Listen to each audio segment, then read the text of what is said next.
Russia hammers Ukraine with missiles for second day as Putin proves deadly capabilities despite losing ground. Ukraine faced yet another day of brutal Russian attacks on Tuesday. Multiple cities were hit again after dozens of missiles and explosive-packed drones rained down across Ukraine on Monday. Many hit packed neighborhoods during the morning rush hour as civilians made their way to work in cities including the capital Kiev, which had largely escaped Russia's artillery for months. NATO to hold nuclear deterrence exercises as Russia rages at Ukraine. An annual NATO exercise focused on nuclear weapons deterrence will take place next week in a regular show of force displayed against the backdrop of the war in Ukraine. Quote, now is the right time to be firm and to be clear that NATO is there to protect and defend all allies. NATO Secretary General Jens Stoltenberg, a former Norwegian politician, told reporters on Tuesday. The Bank of England intervenes in bond markets again, warns of material risk to the UK's financial stability.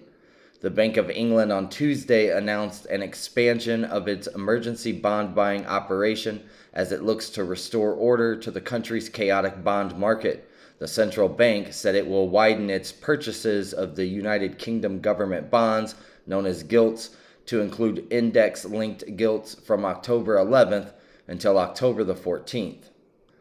The IMF cuts global growth forecast for next year and warns the worst is yet to come. The International Monetary Fund predicts global growth will slow to 2.7% next year, 0.2 percentage point lower than its July forecast, and anticipates 2023 will feel like a recession for millions of people around the world. Quote, the worst is yet to come, and for many people, 2023 will feel like a recession, the report said, echoing warnings from the United Nations, the World Bank, and many global CEOs. The Department of Justice urges the Supreme Court to stay out of the Mar-a-Lago fight. The Justice Department urged the Supreme Court on Tuesday to reject former President Donald Trump's request that it intervene in the dispute over classified documents seized from Trump's Mar-a-Lago estate back in August. Calling the records extraordinarily sensitive, the Justice Department said the Supreme Court should let stand a federal appeals court order that blocked the special master's access over those records while legal challenges play out.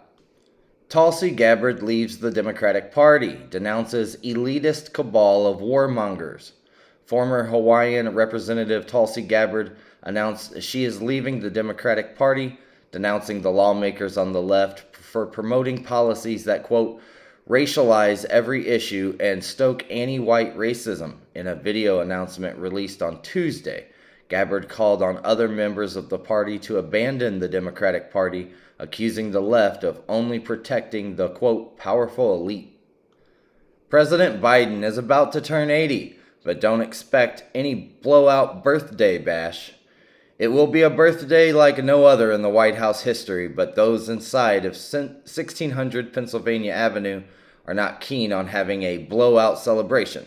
President Joe Biden will turn 80 years old next month, becoming the first commander-in-chief to become an octogenarian while in office. The November 20th birthday will come 2 weeks after the midterms and will likely intensify scrutiny of Biden's health and speculation as to whether he will seek another term. Federal officials trade stock in companies their agencies oversee. Thousands of officials across the government's executive branch reported owning or trading stocks that stood to rise or fall with decisions their agencies made, a Wall Street Journal investigation has found. More than 2,600 officials at agencies from the Commerce Department to the Treasury Department during both Republican and Democratic administrations disclosed stock investments in companies while those same companies were lobbying their agencies for favorable policies. California governor's wife among accusers at new Weinstein trial. Jennifer Seville Newsom, a documentary filmmaker and actor who is married to California Governor Gavin Newsom, is among the accusers of Harvey Weinstein, who will testify at his rape and sexual assault trial that began on Monday, her attorney said. Weinstein, the 70-year-old former movie mogul who is serving a 23-year prison sentence after a conviction in New York, has pleaded not guilty to 11 counts of rape and sexual assault involving Newsom and 4 other women.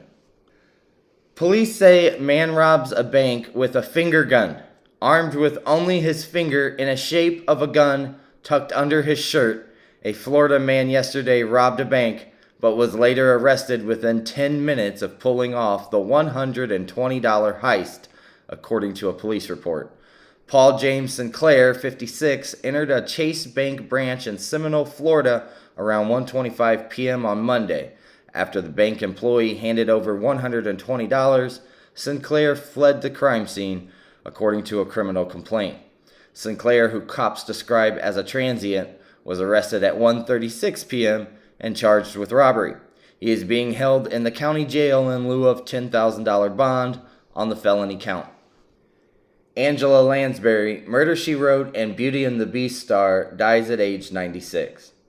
Angela Lansbury, a versatile actor who wowed generations of fans as a murderous baker, a singing teapot, a Soviet spy, and a small-town sleuth, among a host of memorable roles, died on Tuesday, her family announced. She was 96. Lloyd Austin orders the renaming of bases that honor Confederate rebels. Defense Secretary Lloyd Austin on Thursday signed off on an independent commission's recommendation to rename military bases that honor Confederate officers and scrub a long list of references commemorating the Southern Rebellion. Biden brokers breakthrough maritime deal between Israel and Lebanon. The Biden administration has successfully brokered a deal between warring states Israel and Lebanon, delineating maritime boundaries, allowing gas extraction from a key field in the eastern Mediterranean. Amos Hochstein, the State Department's senior advisor for energy security, brokered the deal over a year of negotiations, shuttling between Israel and Lebanon on texts that satisfied both countries' economic and security needs. The DART mission successfully changed the motion of an asteroid. The double asteroid redirection test successfully changed the trajectory of an asteroid Dimorphos when the NASA spacecraft intentionally slammed into the space rock on September 26, according to the agency. Prior to the impact, it took Dimorphos 11 hours and 55 minutes to orbit its larger parent asteroid Didymos. Astronomers used ground-based telescopes to measure how Dimorphos' orbit changed after impact. Now it takes Dimorphos 11 hours and 23 minutes to circle Didymos. The DART spacecraft changed the moonlet asteroid's orbit by 32 minutes. 1 million mile long plasma plume shoots out of the sun. An astrophotographer has captured a hauntingly beautiful image of a massive plume of plasma shooting out of the sun. The fiery filament, known as a coronal mass ejection, or CME, extended into space to a distance of more than 1 million miles from the solar surface, according to the photographer. The image was captured on September 24th by professional astrophotographer and Arizona resident Andrew McCarthy. The Supreme Court rejects appeal from Dylan Roof, who killed 9 members of a black church. The Supreme Court has rejected an appeal from Dylan Roof, who challenged his death sentence and conviction in the 2015 racist slayings of 9 members of a black South Carolina congregation. Roof had asked the court to decide how to handle dispute over mental illness-related evidence between capital defendants and their attorneys. The justices did not comment Tuesday in turning away the appeal. United Kingdom spy chief says the rise of China is the world's top security issue. The head of Britain's cyber intelligence agency on Tuesday accused China of trying to, quote, rewrite the rules of international security, saying Beijing is using its economic and technological clout to clamp down at home and exert control abroad. Jeremy Fleming, the director of GCHQ, said that despite war raging in Europe since Russia's invasion of Ukraine, Beijing's growing power is the national security issue that will define our future. Storm Julia, dozens killed and thousands evacuated. Dozens of people have been killed in countries across Central America as Storm Julia swept the region. Thousands had to be evacuated from their homes because of the weather, while millions have been left without power. The storm has traveled through El Salvador, Guatemala, Panama, Nicaragua, and Honduras. New Zealand wants to tax farmers for their cows' burps and farts.